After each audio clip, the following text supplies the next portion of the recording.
আজকের এই ভিডিওটির মাধ্যমে আমরা ডিভোর্স মামলা নিয়ে বিস্তারিত আলোচনা করব। ডিভোর্স কী, ডিভোর্স মামলা কোন কোর্টে ফাইল করা হয়, কী কী ডকুমেন্টস লাগবে, কতদিনের মধ্যে ডিভোর্স হবে, কারা ডিভোর্সের জন্য আবেদন করতে পারে প্রভৃতি। আপনি যে এলাকায় বসবাস করেন সেই এলাকার অন্তর্গত কোর্টে আপনার ডিভোর্স মামলা ফাইল হবে। আপনি যদি দক্ষিণ 24 পরগনা, কলকাতা, হাওড়া, বারাসাত এই সমস্ত এলাকায় বসবাস করে থাকেন তাহলে আমার সাথে যোগাযোগ করতে পারেন। আমার অফিস অ্যাড্রেস হলো আলিপুর জজেস কোর্ট, 7 নম্বর বার লাইব্রেরি, আলিপুর কোর্টেই আমি প্র্যাকটিস করি। আমার মোবাইল নাম্বার হলো 9832941619। আলিপুর, শিয়ালদা, বারাসাত, বারুইপুর, হাওড়া, ডায়মন্ড হারবার, কাকদ্বীপ সমস্ত কোর্টেই ডিভোর্সের মামলা ফাইল করা হয়। ডিভোর্স দুটি পদ্ধতিতে হয়ে থাকে, একটি হলো মিউচুয়াল ডিভোর্স আর একটা হলো কন্টেস্টেড ডিভোর্স। যখন স্বামী ও স্ত্রী উভয়ের সম্মতিতে ডিভোর্স হয় তখন তাকে মিউচুয়াল ডিভোর্স বলা হয়। এক্ষেত্রে 6 মাসের মধ্যে ডিভোর্সটি হয়ে যায়।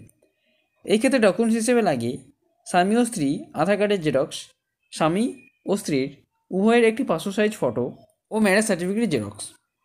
যখন স্বামী ও স্ত্রীর মধ্যে যে কোনো একজন ডিভোর্স দিতে অস্বীকার করে, অর্থাৎ স্বামী ডিভোর্স দিতে চাইছে, স্ত্রী ডিভোর্স দিতে চাইছে না, অথবা স্ত্রী ডিভোর্স দিতে চাইছে, স্বামী ডিভোর্স দিতে চাইছে না, যদি এমন পরিস্থিতি হয় তখন ডিভোর্সটি মিউচুয়ালে না হয়ে কন্টেস্টে হয়। এই ক্ষেত্রে ডিভোর্সের নির্দিষ্ট কোনো সময়সীমা নেই। এই ক্ষেত্রে ডকুমেন্টস হিসেবে লাগবে স্বামী অথবা স্ত্রী যে ব্যক্তি ডিভোর্সের জন্য আবেদন করছে তার আধার কার্ডের জেরক্স, একটি পাসপোর্ট সাইজের ফটো ও যদি ম্যারেজ সার্টিফিকেট থাকে তার একটি জেরক্স। মিউচুয়াল ডিভোর্সের ক্ষেত্রে স্বামী এবং স্ত্রী উভয়কেই আবেদন করতে হবে। কন্টেস্টেড ডিভোর্সের ক্ষেত্রে স্বামী অথবা স্ত্রী যে কোনো একজনকে ডিভোর্সের জন্য আবেদন করতে হবে।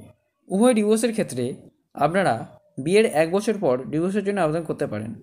এবার দেখা গেল স্বামী অথবা স্ত্রী যে কোনো একজন ঠিকভাবে বলতে চাইছে না যে সে ডিভোর্স দেবে না দেবে না এবং নানা অজুহাত দেখিয়ে এড়িয়ে যাচ্ছে। এক্ষেত্রে স্বামী অথবা স্ত্রী যে কোনো একজন ডিভোর্সের জন্য আবেদন করতে পারেন। তারপর আদার সাইডের কাছে কোর্ট থেকে সমন বা চিঠি যাবে। তারপর আদার সাইডকে তার জবাব কোর্টে জমা দিতে হবে। যদি জবাব এসে বলে যে সে ডিভোর্স দিতে রাজি আছে তাহলে ডিভোর্সটি মিউচুয়ালে হয়ে যাবে। যদি বলে সে ডিভোর্স দিতে রাজি নেই তাহলে ডিভোর্সটি কন্টেস্টে হবে।